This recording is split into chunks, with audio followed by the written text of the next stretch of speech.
नमस्कार दोस्तों, MD study point में आप सभी का स्वागत है। दोस्तों, आज की इस क्लास में हम समझेंगे 12th क्लास की पॉलिटिकल साइंस का सेकंड बुक का चैप्टर 1 राष्ट्र निर्माण की चुनौती। दोस्तों, इस चैप्टर में हम जानेंगे कि भारत का विभाजन कैसे हुआ, विभाजन में कौन कौन सी समस्याएं आई, रजवाड़े क्या है, भारत में रजवाड़ों का विलय कैसे हुआ और भारत के राज्यों का पुनर्गठन किस प्रकार से किया गया। इन सभी के बारे में आज की इस क्लास में हम पढ़ने वाले हैं। तो चलिए दोस्तों, आज की इस क्लास को शुरू करते हैं। दोस्तों, पहले हम समझते हैं यह प्रसिद्ध भाषण ट्रिस्ट विद डेस्टिनी।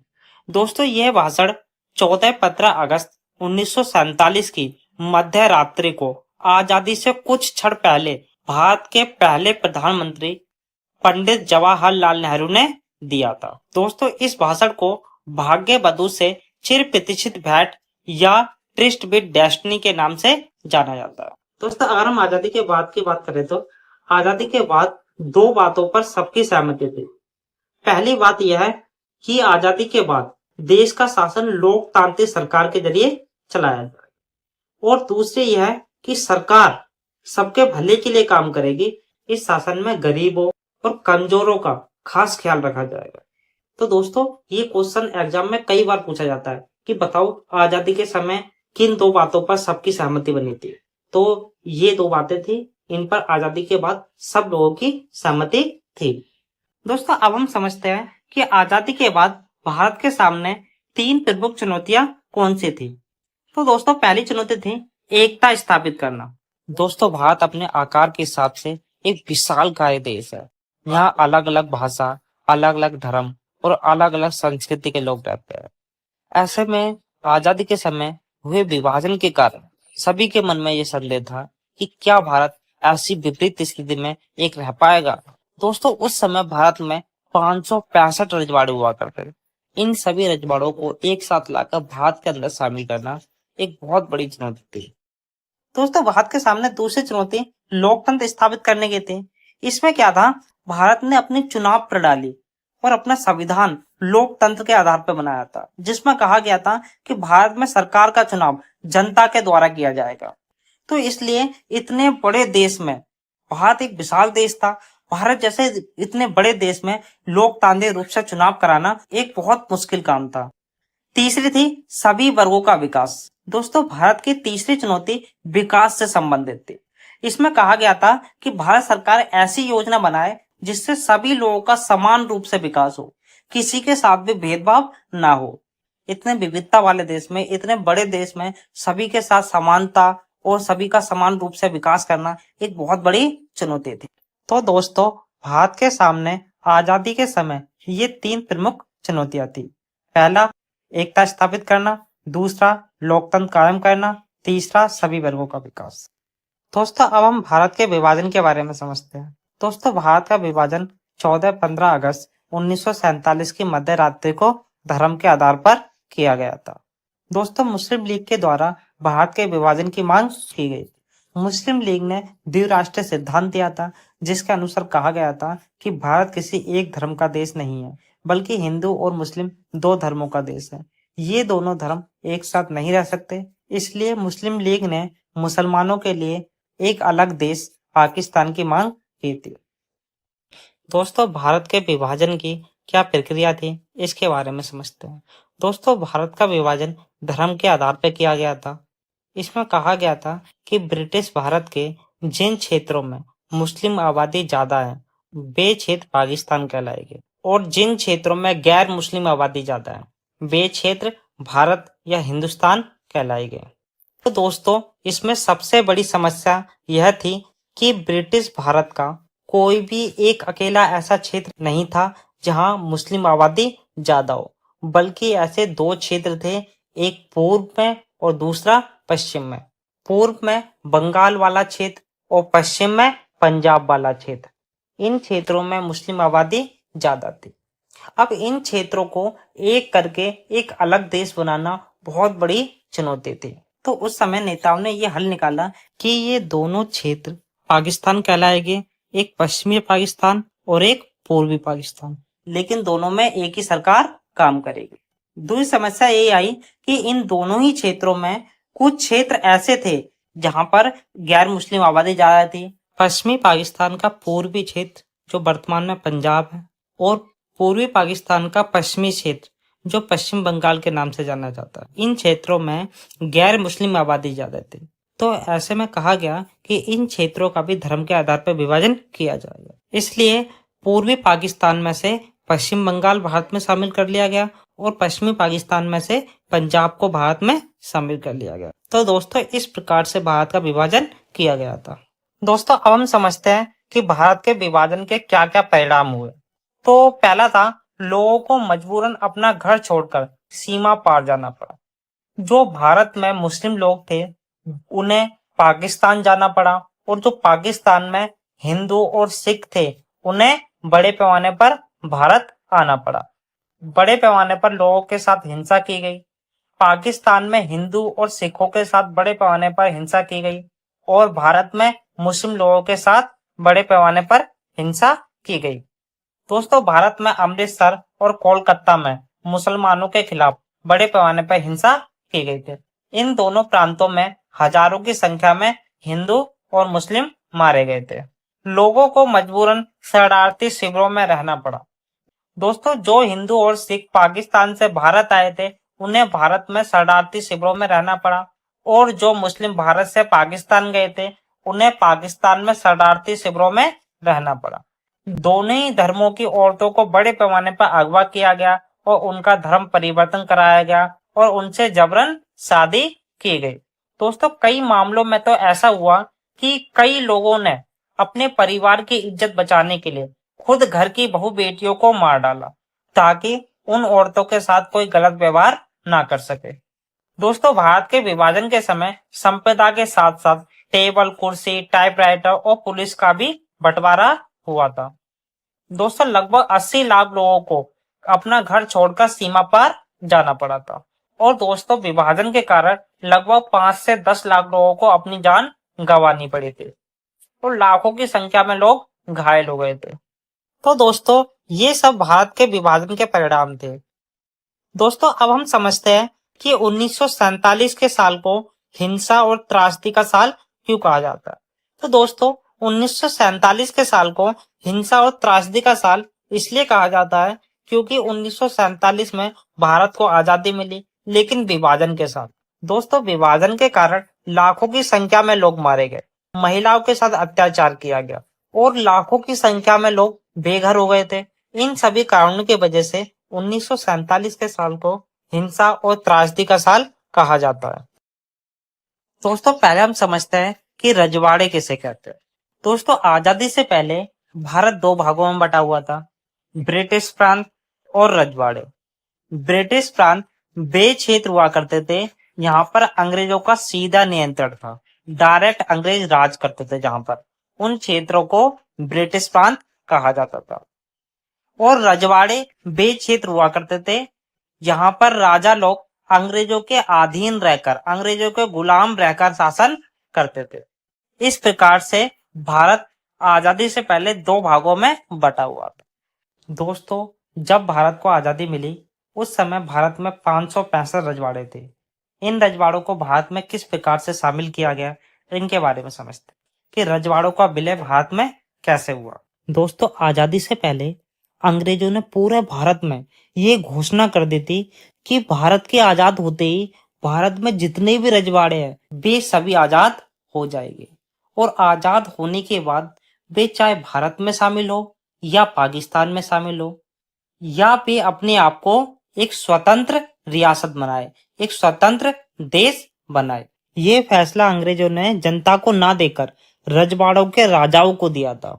जब भारत आजाद हुआ तो आजादी के बाद ये समस्या एक गंभीर समस्या बनकर भारत के सामने आई। सबसे पहले त्रावणकोर के राजा ने अपने आप को स्वतंत्र रखने की मांग करी। दोस्तों उस समय त्रावणकोर केरल राज्य का हिस्सा हुआ करता था। दोस्तों अगले दिन ही हैदराबाद के निजाम ने भी ये घोषणा कर दी कि वह हैदराबाद को एक स्वतंत्र रियासत बनाएगा। दोस्तों फिर धीरे धीरे भोपाल के नवाब और देश के कई अन्य रजवाड़े अपने आप को एक स्वतंत्र रियासत बनाने की मांग करने लगे। दोस्तों उस समय भारत में 565 रजवाड़े हुआ करते थे। अगर ये रजवाड़े भारत से अलग होते और अपने आप को एक स्वतंत्र रियासत बनाते तो दोस्तों भारत कई सारे छोटे छोटे टुकड़ों में बंट जाता। दोस्तों क्या हुआ, भारत सरकार ने इन रजवाड़ों को भारत में शामिल करने के लिए कई बार कड़ा रूप अपनाया, कई बार सख्ताई की, सैनिक बल का प्रयोग करा, लेकिन ज्यादातर रजवाड़े भारत में अपने आप ही शामिल हो गए थे। दोस्तों इस प्रकार से भारत में रजवाड़ों का विलय हुआ था। दोस्तों इन रजवाड़ों को भारत में शामिल करने में सबसे महत्वपूर्ण भूमिका वल्लभ भाई पटेल के द्वारा निभाई गई थी। दोस्तों 4 ऐसे रजवाड़े थे जिन्हें भारत में शामिल करने के लिए भारतीय नेताओं को थोड़ी समस्याओं का सामना करना पड़ा था। ये रजवाड़े थे जूनागढ़, मणिपुर, कश्मीर और हैदराबाद। दोस्तों कश्मीर के बारे में हम 8th चैप्टर में पढ़ेंगे, बाकी 3 रजवाड़ों के बारे में इसी चैप्टर में पढ़ेंगे विस्तार से, किस प्रकार से इन रजवाड़ों का भारत में विलय हुआ था। दोस्तों अब हम समझते हैं कि हैदराबाद का भारत में विलय कैसे हुआ। दोस्तों हैदराबाद चारों तरफ से भारतीय भूभाग से घिरा हुआ एक देसी रजवाड़ा था जिसके शासक का नाम निजाम था और निजाम की गिनती दुनिया के पैसे वाले लोगों में की जाती थी। दोस्तों निजाम हैदराबाद को एक स्वतंत्र रियासत बनाना चाहता था, एक अलग देश बनाना चाहता था, वह भारत में शामिल नहीं होना चाहता था। इसके लिए उसने भारत सरकार के साथ 1 साल के लिए एक समझौता किया। ये समझौता नवंबर 1947 में किया गया। इस समझौते के तहत कहा गया कि भारत सरकार 1 साल तक हैदराबाद में हस्तक्षेप नहीं करेगी। दोस्तों इसी समझौते के दौरान तेलंगाना के किसानों ने हैदराबाद के शासक निजाम के खिलाफ बड़े पैमाने पर आंदोलन करना शुरू कर दिया। दोस्तों इस आंदोलन में महिलाओं ने भी बढ़ चढ़कर हिस्सा लिया था, क्योंकि निजाम के शासन के दौरान सबसे ज्यादा अत्याचार महिलाओं पर ही किया गया था। दोस्तों इस आंदोलन को दबाने के लिए निजाम ने एक सैनिक बल तैयार करा जिसे रजाकार कहा गया। दोस्तों रजाकार 1 नंबर के कट्टर और क्रूर लोग थे। इन्होंने क्या किया, आंदोलन में जाकर गैर मुस्लिम लोगों को मारा, जो मुसलमान नहीं थे उन लोगों को मारा और महिलाओं पे अत्याचार किया, महिलाओं की इज्जत वगैरह लूटी और उन पे बहुत ज्यादा अत्याचार किया गया। तो इस कारण 1947 के सितंबर में भारत सरकार ने अपनी सेना हैदराबाद भेज दी। भारत की सेना हैदराबाद पहुंची और रजाकार और भारत की सेना के बीच में कई दिनों तक रुक रुक के युद्ध चला और आखिरकार भारत की सेना जीत गई और रजाकार हार गए। रजाकारों के हारते ही हैदराबाद के शासक निजाम ने घुटने टेक दिए और इसके साथ ही हैदराबाद का भारत में विलय हो गया। मणिपुर का भारत में विलय कैसे हुआ? मणिपुर भारत में किस प्रकार से शामिल हुआ था? दोस्तों मणिपुर के राजा का नाम बोधचंद्र सिंह था और मणिपुर भारत में शामिल नहीं होना चाहता था। दोस्तों आजादी से पहले भारत सरकार ने मणिपुर के राजा को भारत में शामिल होने के लिए मना लिया और एक सहमति पत्र पर महाराजा से हस्ताक्षर करवा लिए और इसके बदले में महाराजा को यह आश्वासन दिया गया कि भारत में शामिल होने के बाद भी उनकी आंतरिक स्वतंत्रता बनी रहेगी।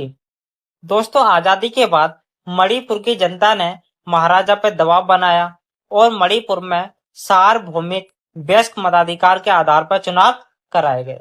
दोस्तों मणिपुर भारत का वह पहला राज्य बना जहां सबसे पहले सार्वभौमिक वयस्क मताधिकार के आधार पर चुनाव कराए गए थे। दोस्तों मणिपुर की कांग्रेस भारत में शामिल होना चाहती थी, लेकिन मणिपुर की विधानसभा भारत में शामिल नहीं होना चाहती थी। दोस्तों इस कारण भारतीय नेताओं ने मणिपुर के राजा बोधचंद्र सिंह को शिलोंग बुलाया और वहां पर महाराजा से भारत में शामिल होने वाले सहमति पत्र पर हस्ताक्षर करा लिए और इसी के साथ मणिपुर भारत का हिस्सा बन गया। दोस्तों अब हम समझते हैं कि भारत के राज्यों का पुनर्गठन किस प्रकार से किया गया था। दोस्तों आजादी से पहले अंग्रेज भारत का जितना भी हिस्सा जीत लेते थे वे उसे ब्रिटिश प्रांत घोषित कर देते थे, जिस कारण भारत के राज्यों का सीमा निर्धारण का तरीका बिगड़ गया। दोस्तों इसलिए भारत के नेताओं ने ये फैसला किया कि जब भारत को आजादी मिलेगी तो भारत के राज्यों का वहां बोली जाने वाली भाषा के आधार पर पुनर्गठन किया जाएगा, उन्हें दोबारा से बनाया जाएगा। दोस्तों 1920 में कांग्रेस पार्टी के नागपुर अधिवेशन के दौरान इस बात को स्वीकार कर लिया गया था कि भारत के राज्यों का पुनर्गठन वहां बोले जाने वाली भाषा के आधार पर किया जाएगा। लेकिन दोस्तों जब भारत को आजादी मिली तो बंटवारे के साथ, जिस कारण भारत के नेताओं को डर था कि अगर उन्होंने भारत के राज्यों का पुनर्गठन भाषा के आधार पर किया तो भारत छोटे छोटे टुकड़ों में ना बंट जाए, इसलिए भारतीय नेता राज्यों का पुनर्गठन भाषा के आधार पर नहीं कर रहे थे। लेकिन दोस्तों इसी दौरान आंध्र प्रदेश के लोगों ने आंध्र प्रदेश को भाषा के आधार पर राज्य बनाने के लिए आंदोलन करना शुरू कर दिया। दोस्तों भारत सरकार आंध्र प्रदेश के लोगों की बात नहीं सुन रही थी, इसलिए आंध्र प्रदेश के गांधीवादी नेता पोट्टी श्रीरामुलु 56 दिनों की भूख हड़ताल पर बैठ गए। दोस्तों 56 दिनों के बाद उनकी मौत हो गई, जिस कारण लोगों में गुस्सा भड़क गया, लोग सड़कों पर आ गए, गाड़ियों की आवाजाही वगैरह पर रोक लगाई गई, सड़कों पर बड़े पैमाने पर आंदोलन वगैरह किए गए। दोस्तों जिस कारण मजबूर होकर भारत सरकार ने 1952 के दिसंबर में आंध्र प्रदेश को भाषा के आधार पर एक अलग राज्य बनाने की घोषणा कर दी। दोस्तों आंध्र प्रदेश के अलग राज्य बनने की घोषणा होते ही देश के अलग अलग हिस्सों में भाषा के आधार पर राज्य बनाने के लिए आंदोलन चलने लगे। इससे मजबूर होकर केंद्र सरकार ने 1953 में राज्य पुनर्गठन आयोग बनाया, जिसने 1956 में अपनी एक रिपोर्ट छापी, जिसके तहत देश में 14 राज्य और 6 केंद्र शासित प्रदेश बनाए गए। दोस्तों इस प्रकार से भारत के राज्यों का पुनर्गठन भाषा के आधार पर किया गया था। दोस्तों अब हम समझते हैं कि भाषा के आधार पर बनने वाले प्रमुख राज्य कौन कौन से थे। पहला आंध्र प्रदेश, इसे तेलुगु भाषी लोगों के लिए मद्रास राज्य से अलग किया गया था। दूसरा गुजरात और महाराष्ट्र। दोस्तों 1 मई 1960 को बंबई राज्य को विभाजित करके महाराष्ट्र मराठी भाषियों के लिए और गुजरात गुजराती भाषियों के लिए बनाया गया था। तीसरा पंजाब और हरियाणा। दोस्तों पंजाब में पंजाबी भाषा बोलने वाले लोग भी रहते थे और हिंदी भाषा बोलने वाले लोग भी रहते थे, इसलिए पंजाब का विभाजन करके पंजाबी भाषी लोगों के लिए पंजाब बनाया गया और हिंदी भाषी लोगों के लिए हरियाणा बनाया गया। और पंजाब के कुछ लोग जो हिमाचल प्रदेश की भाषा बोलते थे उन्हें हिमाचल प्रदेश में शामिल कर दिया गया। चौथा केरल। दोस्तों केरल राज्य का गठन 1956 में किया गया था। मद्रास राज्य से अलग करके मलयालम भाषा के आधार पर केरल राज्य को बनाया गया था। दोस्तों 1956 में कर्नाटक राज्य का गठन कन्नड़ भाषी लोगों के लिए किया गया था। इसे मद्रास राज्य, बॉम्बे राज्य और हैदराबाद राज्य से अलग किया गया था। अगला है उड़ीसा। दोस्तों उड़ीसा का गठन ब्रिटिश काल में ही हुआ था, जो कि भाषाई आधार पर बनने वाले पहले राज्यों में से एक था। इसे उड़िया भाषी लोगों के लिए बनाया गया था। अगला है तमिलनाडु। दोस्तों 1969 में मद्रास राज्य का पुनर्गठन कर इसे तमिलनाडु नाम से एक अलग राज्य बनाया गया था, तमिल भाषा के आधार पर। दोस्तों अब हम समझते हैं कि इंस्ट्रूमेंट ऑफ एक्शन क्या है।